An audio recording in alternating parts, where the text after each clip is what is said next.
Nandito na sa video na to ang lahat ng kailangan mong malaman bago ka magsimula as a social media manager. And remember, this 2023, a lot of businesses are looking for SMMs. Kaya, kumpletuhin mo ang video na to. If you're looking for an online job, want to quit your 9 to 5, or you're just looking for a side hustle to increase your income, then this video is for you. By the way, if you're new here, I'm Darla, the freelancing babe of the Philippines. So the number one thing that you need to know if you want to be a social media manager are the tasks na gagawin mo.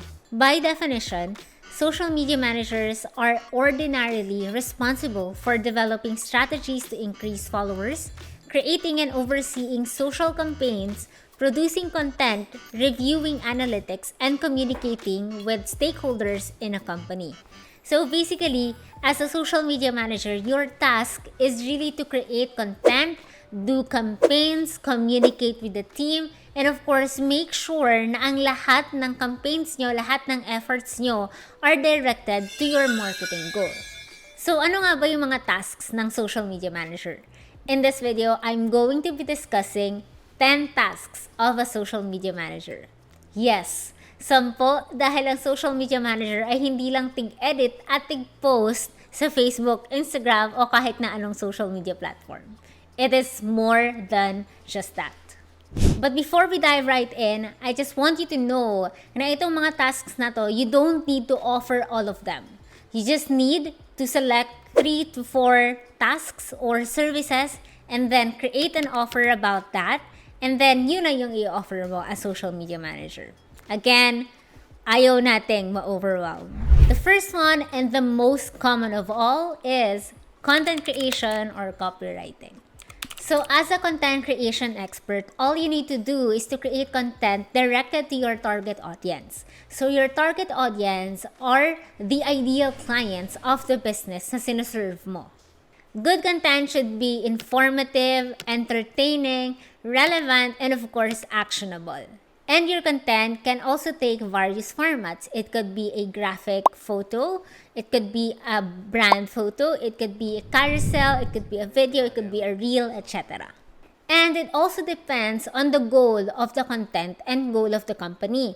So, marami tayong stages dito. Pwedeng warming up, pwedeng nurturing, and also the fun part, no? Where the money is. It is the selling part. So, talagang nagdedepende siya dun sa temperature or sa goal ng sinuserve nating client. And in order for you to create a very good content, you need to create a solid content strategy. So, it is not just posting whatever, writing whatever. You need to do extensive research if you're gonna be a social media manager. The second and one of my favorite tasks as a social media manager is graphic design. So this one is a very important skill and it is also easy to learn. So everything that you see on social media, sa daan, yung mga tarpaulin, yung mga leaflet, yung mga nakikita nyo sa wall, yung mga ads, those are products of graphic design. And for you to be able to deliver that service, you don't need extensive knowledge on the editing platforms such as Canva or Photoshop. Pwedeng Canva lang talaga muna yung gamitin mo. But you have to know the basic rules and also the basic principles of design, such as yung contrast ng colors, ano ba yung magandang font, ano ba yung magandang graphic for this design and all that. So it is very easy to learn, but it is an important skill para ma-achieve yung goals ng client natin as a social media manager. Number 3 is content repurposing. So content repurposing is basically taking one piece of content and turning it or repurposing or repackaging it into different formats for different platforms. So for example, merong blog post si client. So as a social media manager, your task is to transform or repurpose that content, one blog post, into several carousels, graphic, branded photos, ganyan. So, iba't ibang content yung gagawin natin from that blog post. And it is the same with their YouTube videos. So, pwede nating i-download yung YouTube videos nila and we can edit those to become reels, to become TikTok videos, Or even to become yung mga post natin sa Instagram, brand photo with a caption na ang laman is yung content ng YouTube video nila. This is one of the techniques of social media managers and their clients to maximize their previous content while saving time and energy. So again, hindi naman laging kailangan fresh ideas yung gagawin natin as social media managers. We can go to their best performing posts in the past and then we can start with those posts na i-repurpose natin para sa mga next post natin for this month. Again, you can create 3-month worth of content by just repurposing their previous content. So, ganun ka-powerful tong service na to. Number 4 is lead generation and tracking. This is one of the most needed and in-demand skill in the online space right now because this is where the money really is. Of course, we know that content is very important in nurturing our clients. But lead generation is also very important para talagang ma-nurture natin yung clients natin and makausap natin sila directly. And as a freelancer, this is one of the most important non-negotiable task na dapat gawin natin sa business natin. Because without lead generation, we are not generating leads. And without leads, we won't have any clients. Alright? So, this is why lead generation is very important and it is also a high-paying skill. Kasi without it, wala silang makakausap, walang mga tao sa DMs nila or sa inbox nila. Wala silang mana-nurture, wala silang matatrack. Diba? So, ibig sabihin, without those conversations, mahihirapan silang mag-convert. So, for example, lead generation in Facebook can be done inside Facebook groups. Pwede ka maghanap ng mga ideal clients, no? Yung mga target audience mo at ng client mo. And Instagram, marami tayong methods na pwedeng gawin for lead generation. We can use the search bar. Pwede tayong mag-search ng ideal client natin. For example, coaches. Pwede natin i-search yon. And then makikita natin lahat ng mga potential clients natin. And then we can engage with them, we can message them, and we can track them. And lagi natin silang i-engage. And speaking of tracking, that is also very important. Para malaman natin kung ilang tao nga ba yung talagang closest touch point natin na malapit nang bumili sa atin. So again, this skill, wag na wag nyo itong kakalimutan at talagang it is high time for you to study this skill. Number 5 is strategic engagement. So this is the partner of lead generation. So kanina ko pa nasasabi yung word na engage. So ito yun. Once we find our ideal clients, our goal is to find their profiles and then see if they are really our ideal clients. So i-check mo kung ito bang taong to, ideal client ko ba to or ideal client ba to ng client ko. And then after that, we would be engaging with them by liking their posts, commenting their posts, and hindi lang yung comment na, hey, this is a good post, thank you for sharing, and all that.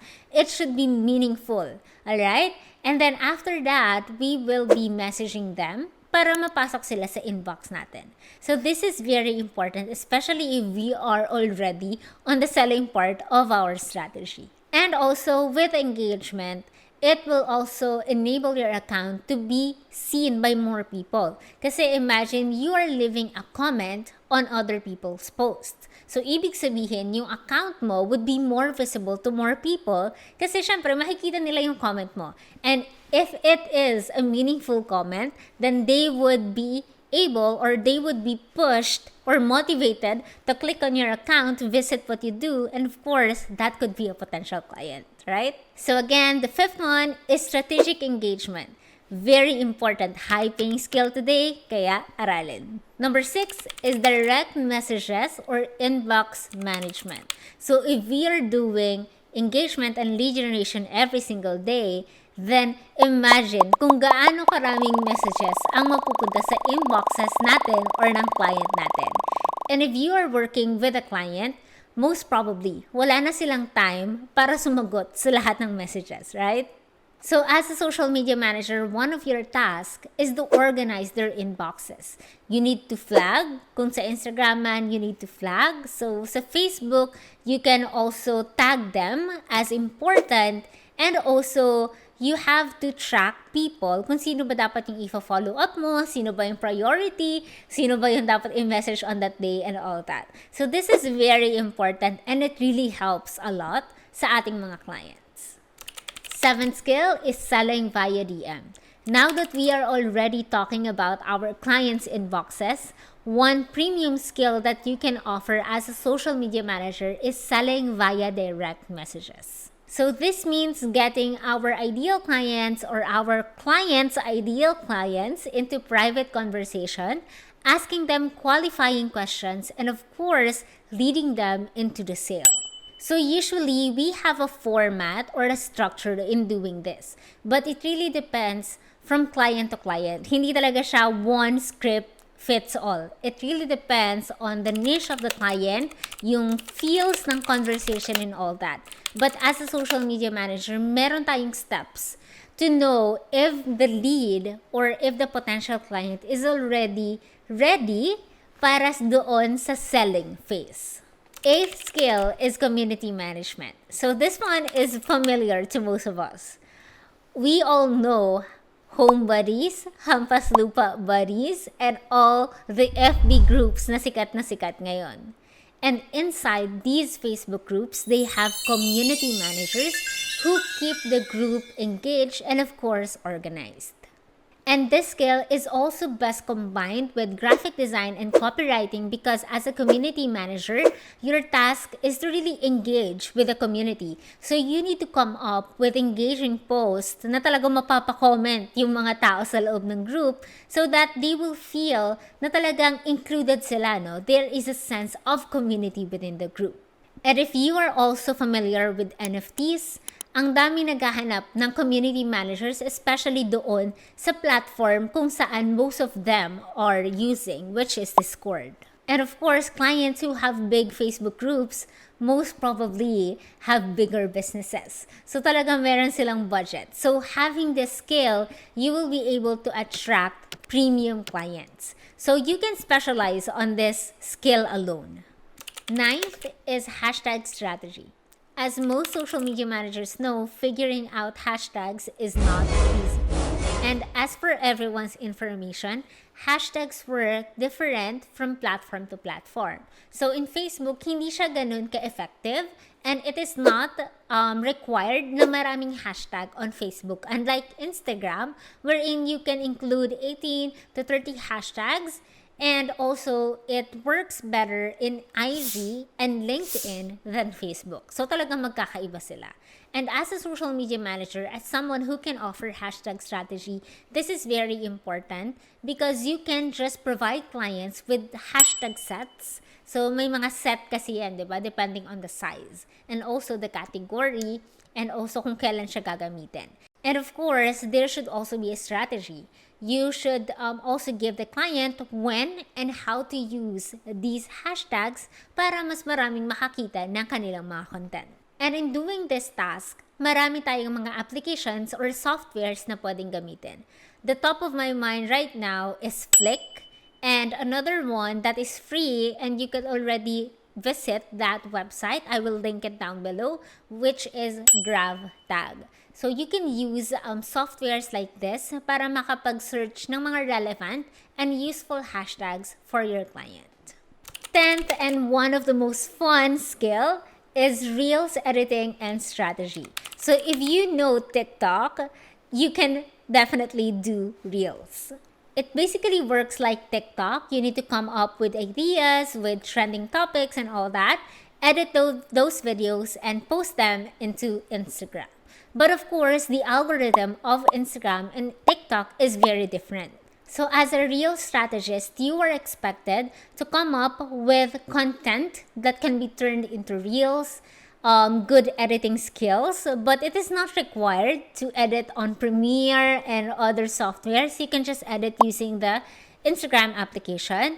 And you have to also have the skill of picking a very good hook. Kasi sa hook talaga, nagiging effective yung Reels. And this skill is very important, especially for our clients because they are too busy. And right now, what they want is someone who can just give them the script, the music that will be used, the directions, what they will be doing, and all that, and have that person edit and post the content for them. And Reels is also a very important part of the content strategy because Reels talaga yung isa sa pinakamaraming reach. Kasi short form content is now king on all platforms. So those are the 10 skills that you can offer as a social media manager. And if you want to learn and become an expert on all of these things, you can join us inside the Social Success Academy, where we will give you 50 plus videos, plus worksheets, plus cheat sheets, and all the support that you need to become the social media manager that you always dreamed of. And if you are a business owner watching this video, the tasks that I have just discussed are those that you can outsource so you can grow your business while, of course, focusing on what you do best. And if you are really serious in starting your freelance journey this year, I suggest you watch this video wherein I discuss the step-by-step process on how you can start your freelance business right now. If you want to be updated on the next videos on freelancing, social media management, and business, be sure to click the like button, subscribe, and hit the notification bell to be updated. So that's all for now. Again, I'm Darla the Freelancing Babe, and I hope to see you in the next video. Bye!